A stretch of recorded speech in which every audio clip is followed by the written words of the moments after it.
approach the game in a very slow manner yet again. We don't want to have it in our game. Now, one thing I want to highlight is Nico has kind of been left to the wayside 2 games in a row, Mazel, and it's been up 2 games in a row. I wonder if that trend is going to continue and whether or not WWE are going to remove away the Jace as the timer ticks down. Is it going to be the choice, or will they stick with the Vi? They are. So EDG, if they want the Jace first pick again, they can certainly do it. The world is really their oyster, and again, of course, even the Nico, if they want to fall back onto it, and there's no reason not to. This is the thing. So now, if I'm WE, I think the best course of action, if I'm them, is to actually just take the Maokai. I think you have to split the 2 picks apart. Whilst it might suck, I feel like that is probably the way that you at the very least kind of wrest some control back, and then of course you just find very easy to execute, engage, disengage, kind of does a little bit of everything. If you leave it to go through, okay, I guess this is also the adaptation. They self-banned the Sejuani last game, didn't they? So if they go Sejuani plus something else for Cube, then maybe, but I feel like it's a reach. I feel like this is slightly off read from my personal opinion, and to me, now, you know, as EDG, you're probably still going Kennen and Maokai again. There's not really a reason not to, or at the very least, something very stable in the top side that's going to provide high yield team fighting results. In the LPL, one of the most lethal combos that has developed over this last year and a half or so is the Jace Maokai, right? Like, you just get so much control around objectives, especially if you're the one entering second. You can get a lot of poke down before you get the entrance, and it just is so strong. Now, we do get the rel locked in for WE, so forward engage right now is the name of the game. Okay, so how do EDG want to read this? Let him cook. Look, man, these guys ain't cooking nothing. I'm just going for all the mounted No, champions. I don't want to hear it. I don't want to hear it. This I want is like... Hecarim. I want to get Hecarim in here. Corki. Corki's a mounted technically because he's in a copter. All right, that's enough, Mazel. We've okay. That's it. Your cooking privilege is gone. Yeah, I was gonna say now this is where if you're EDG, you just go Maokai, and because you see the rail, you probably go Alistar. You don't really care about anything else, and you can wait for WE to show their hands, whether it's the mid lane matchup, whether it's the top side, whether it's AD here, and you just get counters across the board. Like, okay, what I will say, Sylas, high value pick, but now you get to still remove away more champions from Cube's champion pool that could cause some issues, and you're still going to find yourself with a very strong AD carry because only Tristana has been removed from the pool. So I think no matter what, EDG feel pretty comfortable here in a similar setup. But Shanks is on his Sylas. A little bit of comfort coming out for Shanks. I love to see it. And the quickness of the pick, they know they need some confidence there in the mid lane. We do get the topside focus now, though. Not going to give Ala the Gwen. I'm trying to whittle down this pool a little bit more. It does look like we are going to save ADCs here till later.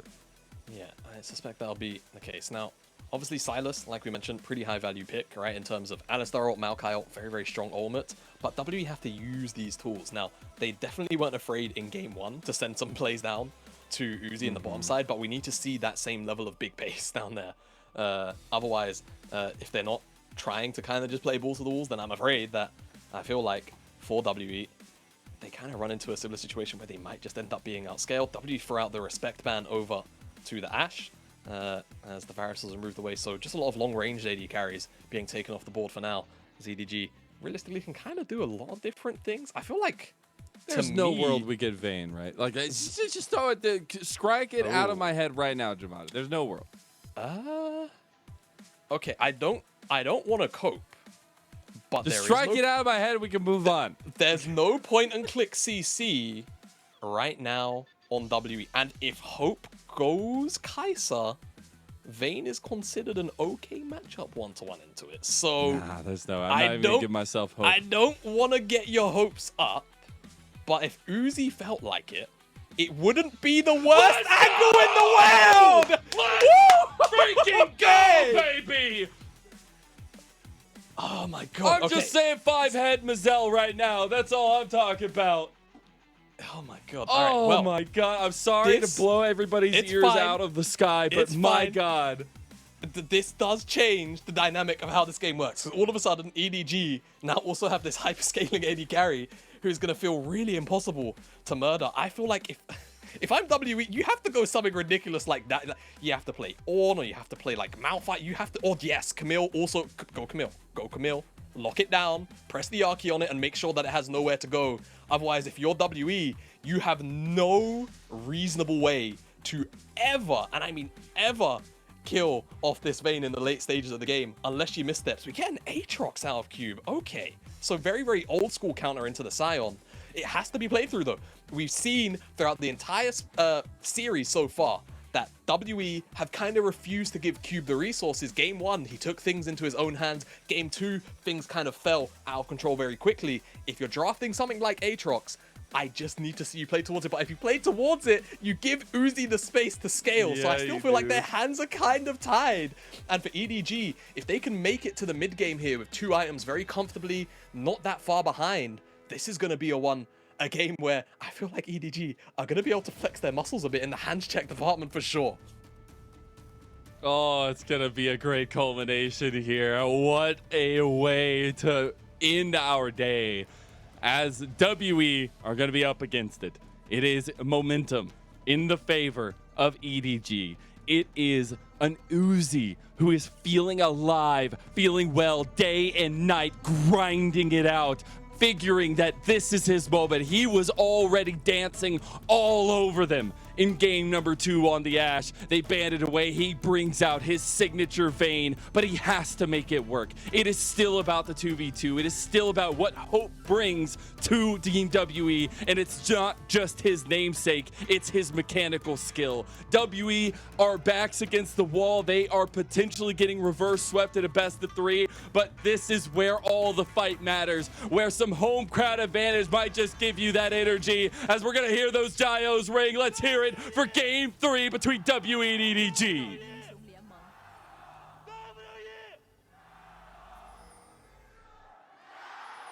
Very loud, but surely we don't. Not in game 3. Not in game 3!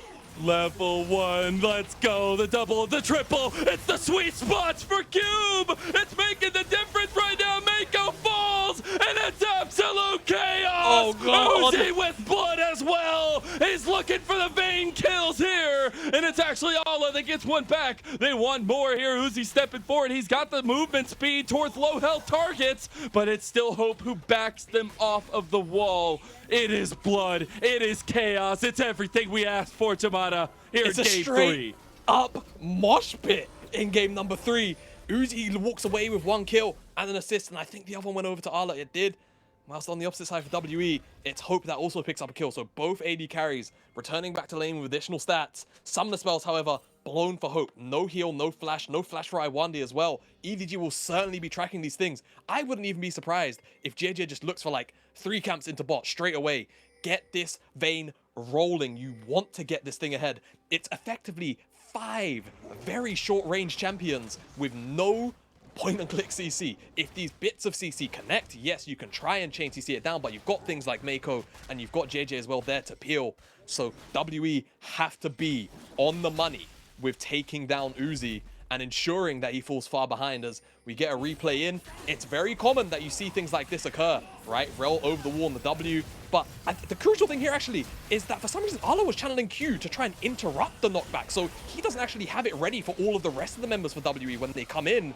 Beyond that though, Cube found loads of sweet spots. That was good for the AoE damage, but at the end of the day, like you mentioned, Uzi getting the passive, being able to stack up and walk forward, a little bit too powerful there for WE to handle on the back ends of the trade. As we come out of that replay and we start to see where things start to fall, JJ is looking for that 3 camp. He's on the red buff after blue and wolf, so don't be surprised if he looks for either an invade or an immediate gank down here. No summoners on either of those bottom laners. Hung has to cover this. And Sejuani does have a fast clear, but the thing is, JJ is skipping camps. He wants to get there a little bit quicker. We got pressure from Fofo in mid lane as well. This timing from the junglers is oh so crucial. And I know we're hyping up some super high tempo in early game, but it's still about how this bot lane 2v2 really affects the rest of the map. And we've already seen a lot of gold go both ways. Exactly right. And not only will the 2v2 be so important, but Uzi just generally, right? Finding gold, getting towards those first couple of items. He has so many different options in terms of what he can pick up since the itemization. Vayne, definitely a champion who was freed up in terms of what they can go towards. Now, JJ, like we said, skipped camps. He's going to be here on the bottom side, and with a priority gained by Uzi, by Mako, looking like they're going to get an invade, and Shank's also chunked out, which means Fofo can always be here if the skirmish breaks out. Sapling control as well will make things awkward. Do WE really want this fight? I feel like the answer has to be no.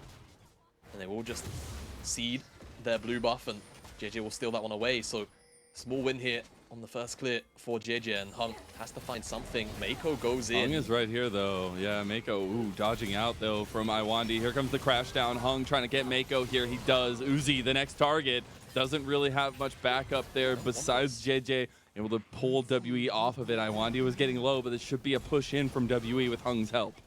Yeah, it will be. So a little bit overzealous from Mako, has to be said.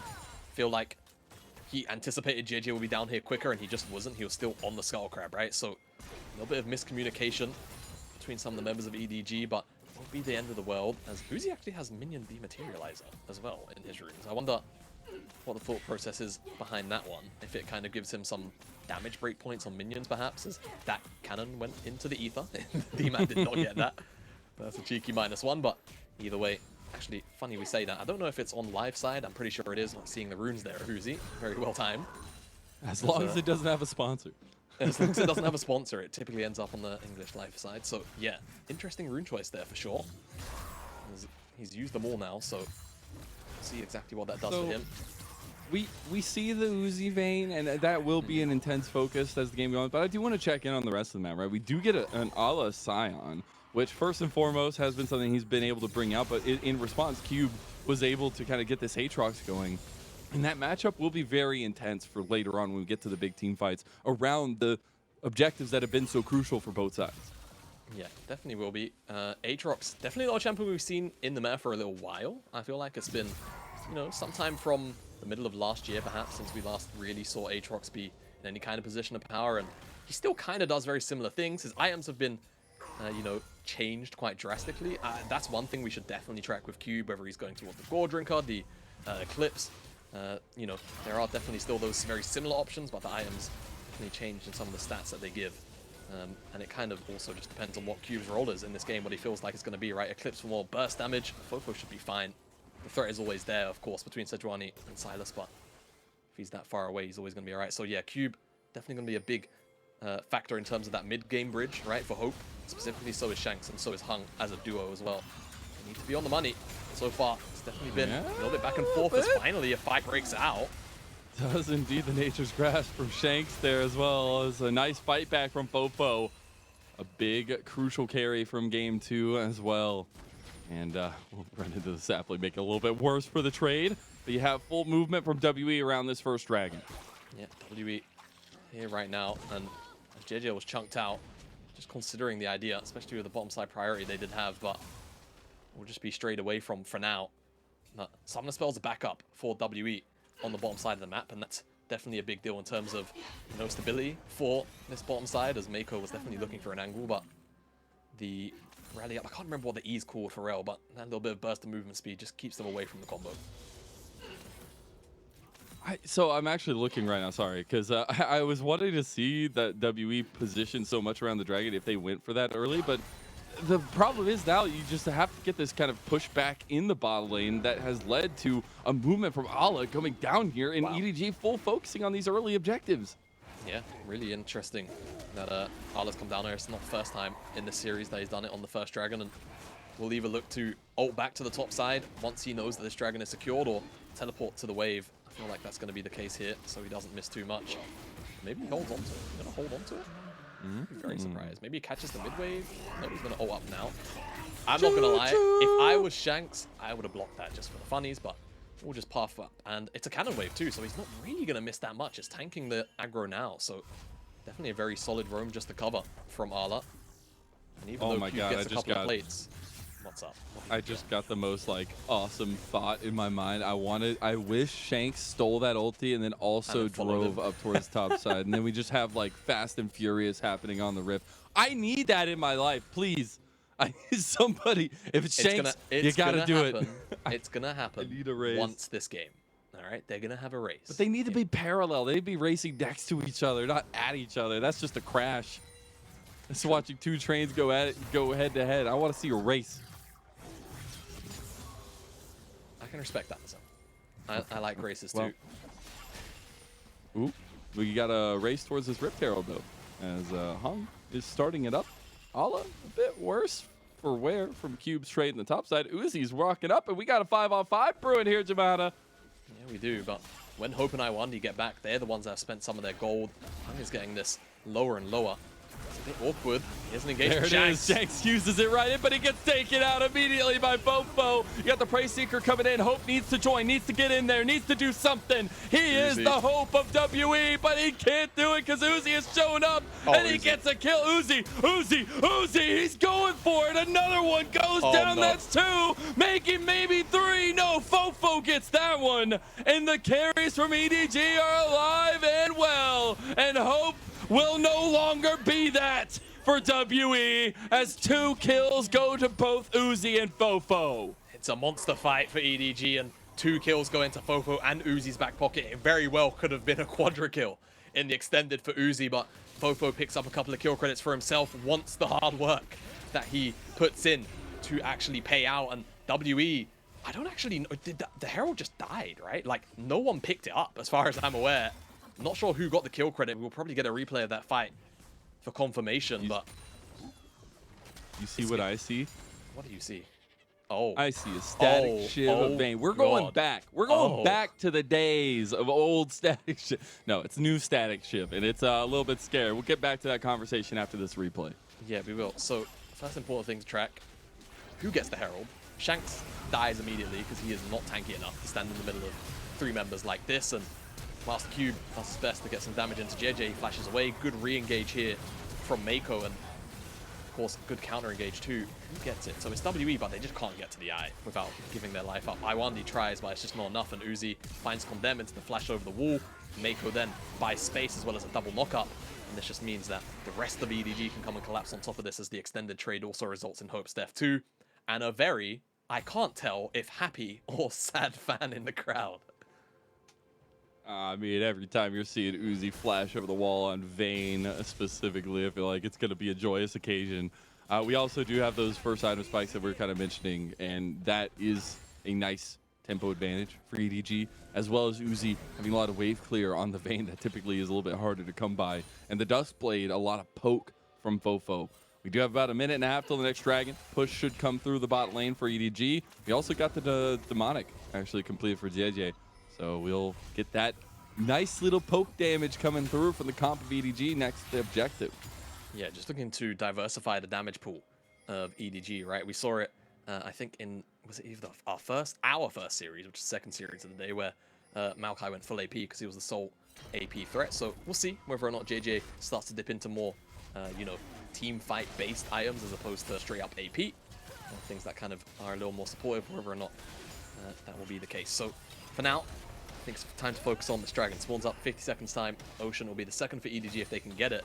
And I think the fact that they've got a 3-0 Vayne and a 3-0 Jace likely points to me that they'll be looking to contest it, and they're already in the river, setting up vision around the objective itself. Gotta be there preemptively, and I know I was saying the comp is very strong when you're entering a objective that's already start up or set up around, but especially when you have an advantage yourself, doesn't make it that much harder to set up in your own right.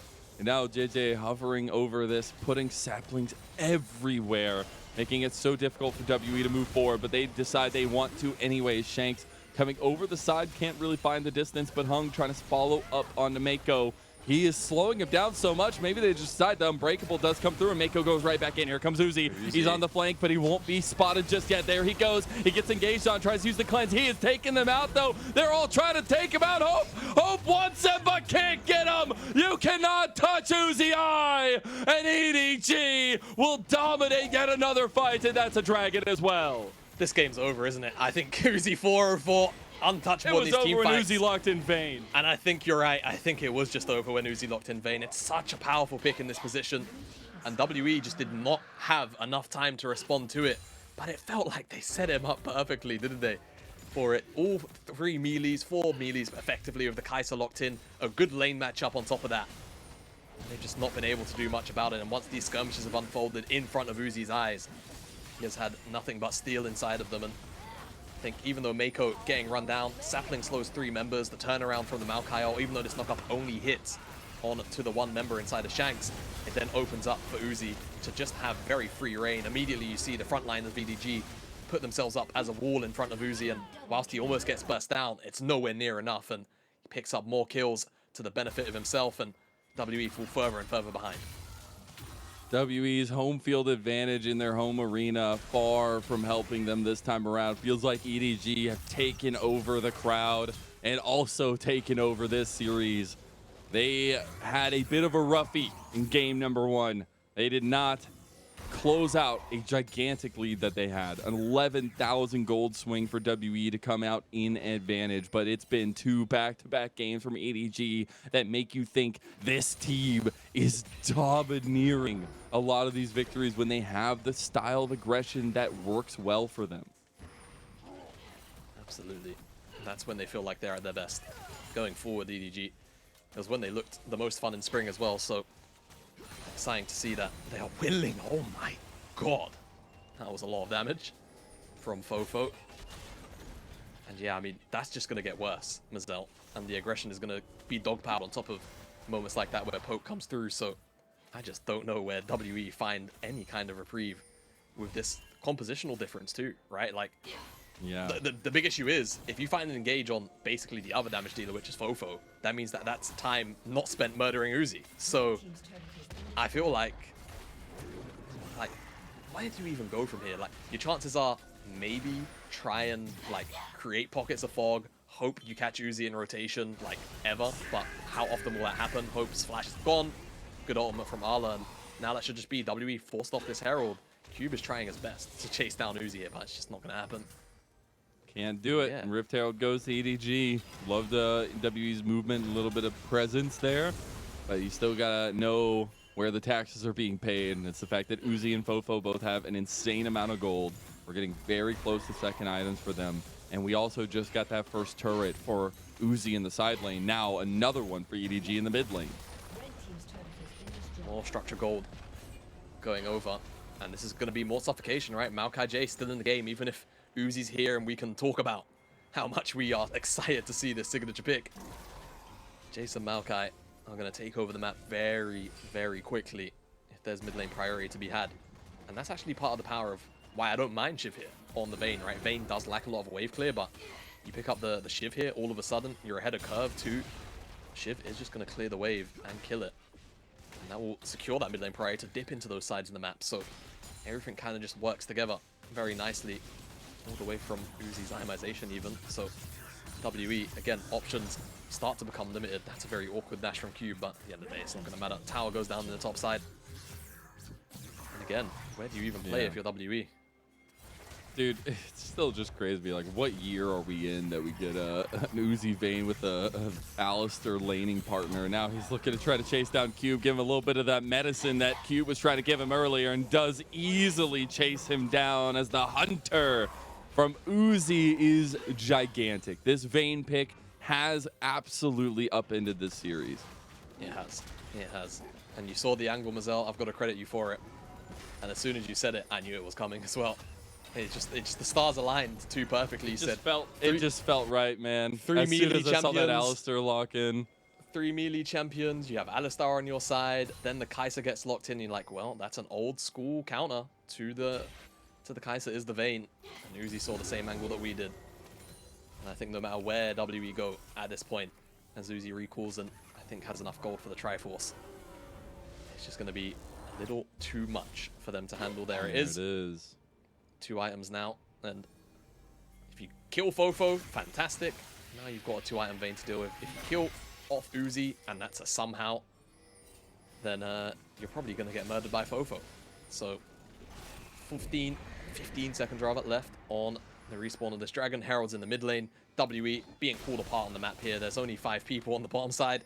No one can respond to that Herald, so that's going to charge in slowly but surely. If EDG just sit here in front of them, WE will slowly lose out. So WE have to make a decision. It's either fight for this dragon, pray you win, or sit here, try and fight. If you lose, the game's over. That's the problem, though. You're just taking Pope because that's exactly where they want to thrive. Cube comes over the side. He got a nice little magnet sword, but it's Taiwan. He already gone. Shanks is trying to pick him apart, but look at Uzi. He's weaving. He's dodging. He's getting one, but it's EDG who's just slamming home this game. Hope doesn't have anything left in the tank. He's trying to stay still, but he can't do it. Cube is the last one, and that's an ace for EDG. Mako the only one that goes down in a quadra kill for Fofo. The carries of EDG online. The Herald is still alive, 58 HP as it charges into the mid lane, tier 3. Third dragon goes down, and that fight was probably the last hope that WE had. There was a lot of frontline damage, I think it has to be added, that did go in to JJ, into Arla, but again, it's not target focus onto Uzi, onto Fofo. And by the time that, you know, WE were able to even switch targets remotely close to the carries of EDG, it is already too late. Look at the frontline damage. It's actually quite massive here from Cube. 3-4 members knocked up, actually, I think. But again, Uzi untouched. No one's killing him. And the fact that, of course, the Rail has to go in. Iwandi dies very, very quickly. Shank's next to follow. And as soon as those members are gone, Hope has none left. And Cube, as much as he put in the work in that team fight, unfortunately has nothing to show for it. And it's so interesting, not only Uzi's main pick in the Vayne, but also just the synergies that Kai'Sa and Vayne have, right? When they were built, it was memed when Kai'Sa came out, it was just like the better Vayne, but right now Uzi's showing, now the classic is still great. That 3-stack passive is still great. The silver bolts ring true. And also the invisibility once you get the ulti going, so it feels a little bit good. Also that preemptive pounce onto Hope in the end there. Really good advantages for EDG. We do see a bit of a response there from WE with the bounty in the side lane, but Baron goes to EDG here unless a masterful contest comes out from WE, and they're going to try it. That's a double TP on the back. They have to. They're going to get into the fight here. Something has to go their way, but Iwandi's getting choked out here by a lot of that preemptive AP damage. You do get Mako tanking a storm here with the Unbreakable. Does go over the wall and survives. Cube wants to chase him down. Alla's down now as well. This could be WE's fight here. Are they bringing it back as the world has ended? And WE clean 3 straight clean kills off of EDG. They do, but look at the health bars, right? If Uzi had any way to reposition to get out the damage, he would have, and I think that would have just been lights out for WE. So whilst the World Ender in Cube does find the coupler in response, I feel like the fact that Uzi and Fofo still have the Baron buff is just going to be about enough for EDG to come back onto the map and start their sieges regardless. So a good fight for WE, but again, scattered because they were defending the Baron, right? So I will await cautiously with my breath held. As you can see, Mako, Arla just buying space, ensuring Hung can't get into the pit. Ultimate was blown quite early as well from Mako, which is why he gets chunked down to the point it starts to run out towards the end. And of course, Arla, all the face tanking that he does, eventually gives his life over. JJ, definitely a little bit indecisive, perhaps, with Fofo and Uzi on whether or not they wanted to actually turn that fight around. Ends up giving his life because of that indecision. WE, I guess they strip away a couple of bits of gold, right? They are actually in a negative power play, EDG, technically, right? So that's 1,500 gold that went into the pockets, at least, of the WE members off the back of that fight. But how much will it mean, really, as now the siege starts to be set up here for EDG? Yeah, I mean, there's not going to be any relenting of the pressure here at all. This is going to be full aggression from EDG, and they're looking at a tier 2 inside lane right now in top side. Get it back from Alla. Not going to be completed there as they realize WE is probably coming back to respond to their push. This is an inhib tower under threat in top side that is quickly going down for EDG. Yep, big pace in this game, much like game number 2. WE, they have to find an engage. Has to be onto Uzi, but he's got summoner spells. Iwandi gets one shot when he goes in, don't forget, so he has to make the CC work. Allah. That's a bit overextended. They don't have that big tool to counter engage if they do want to go for it. WE have an option, but the inhib goes down now, and EDG might look towards mid lane to get another inhib and put a lot of pressure on WE's base. Certainly will. 2 inhibitors in the space of 1 siege. They hit the base, and it took under 60 seconds to get those results, and now, in under 60 seconds, the soul's worn up, the Hextech soul no less. And it's the best soul to get when you're snowballing, and if EDG end up with that soul, I feel like WE are just out of it. There's no way you can stand up to the combat power. Uzi's just got third item for Uzi as well. And so did Fofo. And Cyrilda's grudge. Pretty impressive stuff. You also got the Jack Show completed for Alda, who will not be left out in the dust. But it is redeploys on bottom side, and all positioning matters here from here on out with this vision, Jamana. Powerful position EDG are in. And for me, Mazel, WE, I feel like their window has passed. So They are kind of, you know, they're here because they have to be. But I feel Here like so they won't get fined. they're here so they won't get fined. You know why I'm here. They have to find Uzi though. They've not been able to do it so far. Iwani's on an angle, but look at the base. They are stuck in a pickle here, a catch-22, if you will. They've got to find the engage. They do. Look at the backline. Hope has found it. Maybe the killer instinct. He gets locked down. Uzi, he's dodging everything. He's holding off the line, and he's still alive. He'll finally go down, but Fofo's on the back end to slam down the hammer one last time.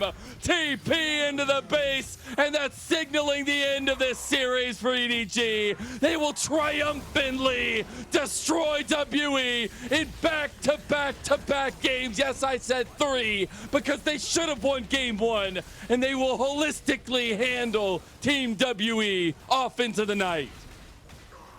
Very, very strong and confident back end of this series for EDG. In the games that they won, both under 25 minutes, setting a very similar tempo to this game number 3 that they did in game number 2, and the Uzi pick comes out, especially from him in the vein, and he dismantles WE alongside Fofo as well, it has to be said. Can't ignore the work that he was putting in, but EDG as a whole come together after what was a very disappointing opening game to this series, despite the early lead that they pulled out, and make sure, like we said, the theme of this series, dot the I's, cross the T's, and ensure that they walk away 6-5 and with a win against WE, a crucial one as WE had those 5 wins much like them, and they can kind of swat them aside as they race towards the back end of this season. And that's 3 2-1s in a row and a nice 3-win streak for EDG. We also got the Uzi vein. You see that smile there, able to whip it out in game 3 when it looked good, and damn did it look good. But it was really WE who were lacking in a few moments. I think opting into very late game scaling team compositions, trying to find their ground here in a very tough schedule ahead for them, not really able to pull it out. So definitely some going back to the drawing boards for WE as they're approaching, at this point, a very quick end to 2 weeks. Yeah, it's going to be a rough couple of weeks for WE, right? Schedule quite hard, high tempo schedule as well, right? So I think the fact that they've got such short turnarounds between each specific series is going to be the killer for them. But hopefully, you know, this isn't necessarily a deterrent. Yes, this back end of the series was rough. Yes, it must have felt very cathartic to win the game 1 in the fashion that you did, but you have to find new ways to play the game, because I feel like this, if you are now playing against WE for the next couple of weeks, is going to be a very solid case study of